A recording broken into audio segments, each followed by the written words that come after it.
సూర్యాపేట జిల్లా కోదాడ మండలం ఎర్రవరం గ్రామ సొసైటీలో గోల్మాల్ జరిగింది. సొసైటీలోని ఫర్నిచర్ ధ్వంసం చేసి రుణమాఫీ కాని రైతులు రుణమాఫీలో అవకతవకలు జరిగాయని ఆరోపిస్తున్నారు బాధితులు. రుణమాఫీ విషయంలో గతంలో అధికారులు స్పందించినా పరిష్కారం జరగలేదని ఆరోపిస్తున్నారు రైతులు. 66 మంది రైతుల పేర్లు కంప్యూటర్లో నమోదు చేయలేదని ఆరోపించారు. రుణమాఫీ డబ్బులు అకౌంట్లో జమైనట్లు మెసేజ్ వచ్చినా స్పందించని సొసైటీ అధికారులు. సీఈఓ కంప్యూటర్ నిర్వాహకుడు సస్పెండ్ చేస్తే సమస్య పరిష్కారం కాదంటూ ఆందోళన చేస్తున్నారు రైతులు. తీసుకున్నా సార్ లోను వడ్డీ కూడా కట్టినా ఈడ వచ్చి సార్ చెప్తే పేరు తప్పు పడ్డదని చెప్పిండు. ఆడికి పోయినా సల్మా మేడం కాడికి పోతే నో డేటా ఫామ్ అని చూపెడుతుంది సార్.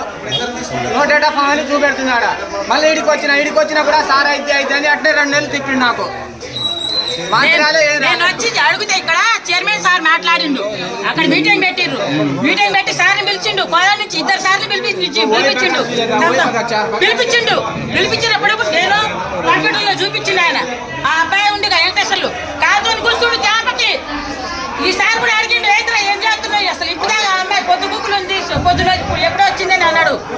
కానీ రాలేదు.